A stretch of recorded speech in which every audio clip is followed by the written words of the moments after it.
कहीं से तुम्हें नाम उठा के महात्मा बना देगा, तुम्हें धनवान बना देगा, यशस्वी बना देगा, तुम तेज से संपन्न हो जाओगे। नाम का तेज, भगवान नाम का तेज है, प्रताप है भगवान नाम का।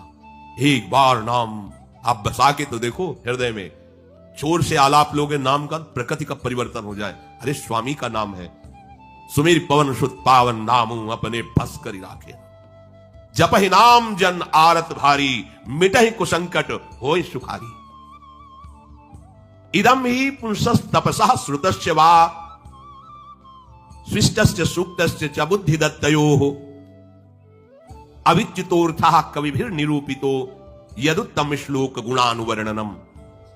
बड़े बड़े वेदनिष्ठ ब्रह्म ऋषियों ने निश्चय किया है कि भगवान के नाम का निरंतर जप गुण कीर्तन, इससे बड़ा कोई तप नहीं है, कोई वेदाध्ययन नहीं, कोई यज्ञ नहीं, कोई ज्ञान या कोई दान इससे बढ़कर के नहीं है। बस प्रभु के नाम में तुम्हारी प्रीति हो जाए। कलिम सभाजयंत्यार्या गुणज्ञाः सारभागिनः, यत्र संकीर्तने नैव सर्वः स्वार्थो भी लप्यते। न हृतः परमो लाभो देहिनां भ्राम्यतामिहि, यतो विंदेत परमां शांतिम नश्यति संस्कृति। ये कलिकाल किसी को बख्शेगा नहीं, अगर नाम जप नहीं तो बुद्धि को भ्रष्ट कर देगा। इसका प्रभाव है कपट, चतुरता, बेईमानी और पापाचरण में रति, इसका प्रभाव है। कली इन दोषों से संपन्न है। और एक इसका महान गुण है, जिसकी जिह्वा पे प्रभु का नाम होगा, इसके कोई भी दोष उसका स्पर्श नहीं कर सकते, और कली स्वयं भयभीत हो जाता है जिसकी जिह्वा पे नाम है। इसकी एक बड़ी प्रशंसा है, 10,000 वर्ष तपस्या करने पर जो फल मिलता है, 24 घंटे निरंतर नाम जप करने से मिल जाएगा। कलयुग की ये विशेष महिमा है। हम लोगों को भगवत प्राप्ति बड़ी सहज है। दाहिने पैर के अंगूठे के बल हाथ उठा के ऊपर से बोले कितने, 10,000 वर्ष, ऐसे 10 सेकंड नहीं खड़े हो सकते अपने लोग, नहीं। दाहिने पैर के अंगूठे के बल हाथ उठा के 10 सेकंड नहीं खड़े हो सकते। और वो अवश्य भगवान की प्राप्ति की बात नहीं कही गई, वो अलग अलग कामनाओं की अलग अलग लक्ष्य। 24 घंटे नाम कीर्तन करने से वो फल प्राप्त हो जो उनको 10,000 वर्ष ऐसे करने से। कलयुग का बड़ा प्रताप है। जो तुम स्वार्थ की पूर्ति चाहते हो या परमार्थ की पूर्ति चाहते हो, या तुम रोग का नाश चाहते हो, तो एकमात्र उपाय है भगवान के नाम का निरंतर जप। निरंतर शब्द में बड़ी कठिनता है। महात्मा जन इसी का प्रयास करते हैं। अव्यावृत भजनात्, ये सिद्ध अवस्था है, निरंतर भजन। आपसे निरंतर ना हो तो थोड़ी थोड़ी देर में स्मरण करने का अभ्यास बना लीजिए। एक बार सत्संग में कि अगर 5 मिनट में एक बार राधा बोल दो, कि हर 5 मिनट में एक बार राधा बोलना है। राधा 5 मिनट फुर्सत करो, चिंतन या कार्य जो कर रहे हो, पर 6वां मिनट न लगने पावे, फिर 5 मिनट राधा। एक दिन आप देखना निरंतर नाम चलने लगेगा। इससे विषयों के प्रति जो आसक्ति है वो एक बार तो बढ़ेगी।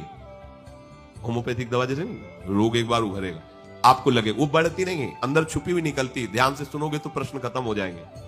अपने लोगों के प्रश्न रहते हैं, जब भजन में बैठते हैं तो बड़ा मन चंचल होता है, बड़ी गंदी बातें आती हैं, ये वो। हम भी कह रहे हैं, जब आप नाम जपना शुरू करोगे तो पहले आपको जलन होगी, आपके अंदर ये विकार दिखाई देंगे, पर ये आते नहीं हैं, ये जाते हैं। धीरे धीरे इनका शमन हो जाएगा। और जब कभी आपको ऐसा लगे कि अब नाम जपने में हमारा एकाग्र मन नहीं हो रहा, तो बहुत सुंदर उपाय, ताली बजाकर नाम कीर्तन करने लगो। अपने को विजय प्राप्त करना है मन पर और विषय भोगाभ्यास पर। और ये ऐसा नहीं कि ये नाचना गाना है सब, ऐसा नहीं, इससे भगवान की प्राप्ति हो जाती है। जितने बड़े बड़े महान भक्त हुए सब नृत्य करते थे। मीरा जी रात रात भर नृत्य करती गिरधर के सामने। नरसिंह मेहता की करताल प्रसिद्ध है, 4 भक्त साथ है, करताल लेकर नाचते, गोविंद रीझ जाते हैं।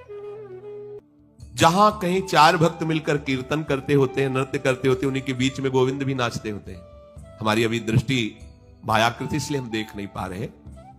प्रह्लादस्तालधारी तरल गतितया चोद्धवा, कांस्यधारी वीणाधारी सुरसिंह, स्वर कुशलतया राग करता अर्जुनो भूत। इंद्रोवादीन मृदंगम जय जय सुकराहा, कीर्तने ते कुमारा, यत्रागे भाववक्ता सरस रचनया व्यास पुत्रो बभूव।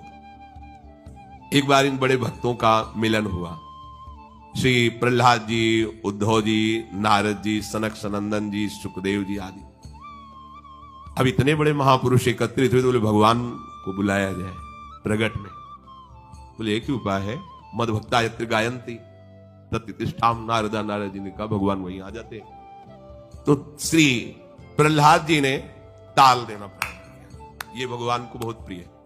अगर आपको कोई संगीत नहीं आता तो भगवान का प्रिय संगीत है ये, राधा राधा राधा राधा राधा। ना किसी की जरूरत है और ना किसी के सहयोग की। ले भाई ढोलक हारमोनिया अगर नहीं बजा लेते, कोई राग नहीं, हम कह रहे कोई राग नहीं, राधा राधा राधा राधा ताल की, ये हमारा ताल बज रहा है। ये बहुत बहुत ही काम की बात है। आप मान लीजिए, आपको मन लगाने के लिए बहुत बढ़िया उपाय और भगवत प्रसन्नता का बहुत बढ़िया उपाय। जहां आपका मन न लगे, शुरू आप देखना मन लग जाएगा। उद्धव जी ने मंजीरा उठाया।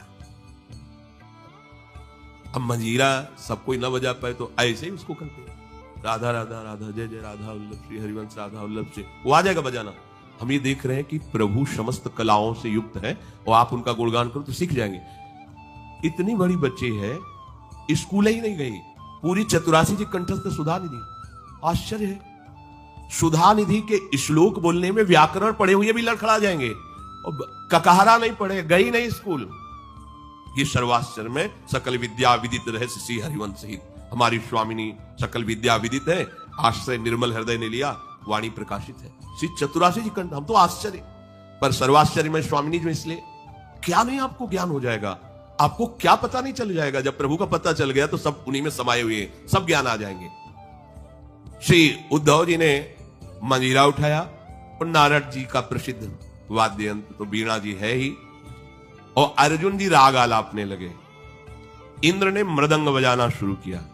सनक सनंदन बीच बीच में जय हो, ये कोई हंसी मजाक नहीं, जैसे कीर्तन में आप लोग बोलते हैं जय हो जय हो जय हो, आप बोलते हैं ना, ये साधारण बात नहीं है। भगवान बहुत प्रसन्न होते इससे। बोले ये सनक सनंदन सनातन सनत कुमार बीच में नाम कीर्तन में जय ध्वनि बोलने लगे, जय हो जय हो, और सुखदेव जी भावभंगियां प्रकट करने लगे। जीव ही एक कीर्तन और नृत्य हुआ तो बीच में देखा प्रभु प्रकाशित हो गए। तासा मावीर भूत छोरी स्मयमान मुखाम्बा पीतांबर धरासक भी साक्षान मत। और वो भी कोई खड़े लगे हुए, वो भी तो नटवर नागर हैं, सकल कलाओं में प्रवीण। तो प्रभु नृत्य कर रहे हैं, भक्त जन आसपास मृदंग में। कैसा आनंद! ये जो आनंद आपको आता है, तो आनंद कौन है जानते हो? श्री कृष्ण सच्चिदानंद रूपाय। उनका रूप क्या है? आनंद। आपके हृदय में उमगल, सबके हृदय में भगवान आ रहे हैं। पर बोले हमारा अनुभव नहीं हो रहा, मलिन यंत्र है, यही करते रहो। थोड़ा आनंद आया ना, अब पूरा आनंद आ जाएगा। और जिस दिन पूरा आनंद आया, उस दिन से फिर तुम्हें कोई घसीट नहीं पाएगा। माया का जो आकर्षण है। भगवद आदि पुरुषस्य नारायणस्य नामोच्चारण मात्रे निरधूत कलिर भवति।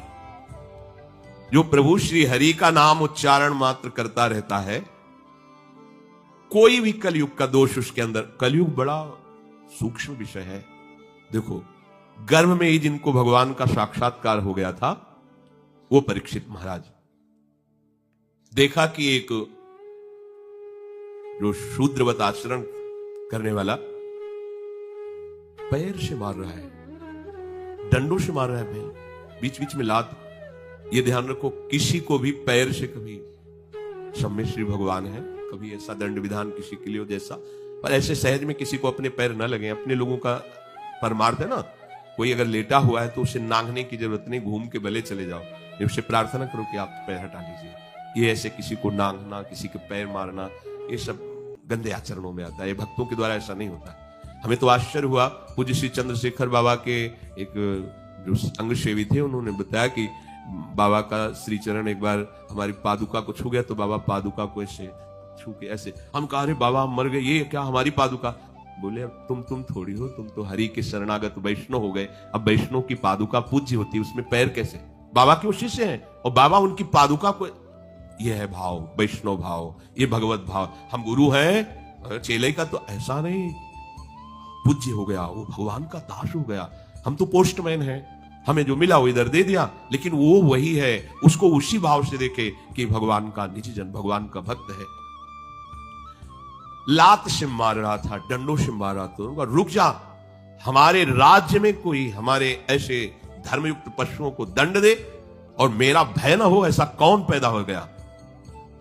नजदीक गए तो जब देखा कलयुग ने कि ये तो प्रचंड काल रूप है, भगवत भक्ति से संपन्न थे, तुरंत उसने पाग उतारी, चरणों में, महाराज रक्षा कीजिए और मुझे भगवान ने ही सेवा दी, अब मेरा समय आ गया है, अब मैं राज्य करूंगा। तेरा समय कलयुग, जी हां। देखो उसका परिचय कहां से हुआ, अधर्माचरण से ही। तो उनका जब तक मैं जीवित हूं तब तक तेरा राज्य नहीं आने दूंगा, हमारी प्रजा में अधर्माचरण फैल जाएगा। उनका आपको कुछ ना कुछ तो स्थान देना ही होगा हमारे लिए कि आप ठीक है मदिरालय और जो मदिरा सेवन करे और जहां शरीर को बेचा जाता हो, भ्रष्ट आचरण किए जाते हो, जहां जुआ खेला जाता हो, ये द्वित कीड़ा, मद्यपान करना, व्यभिचार करना।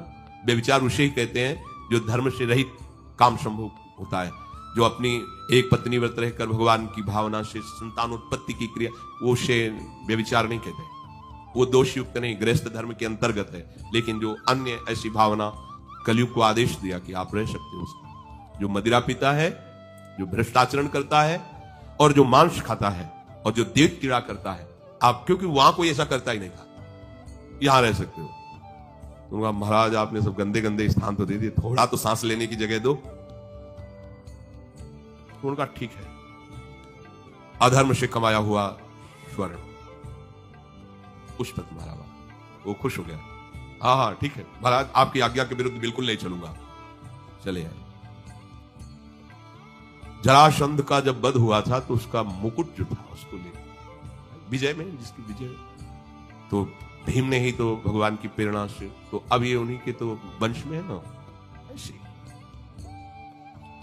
धरते ही शिकार की वृत्ति जागृत हुई, जंगल में गए, शिकार तो मिला नहीं, प्यास से व्याकुल हो गए।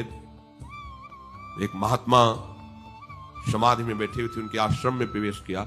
महात्माओं के आश्रम में प्रवेश करने की मर्यादा होती है,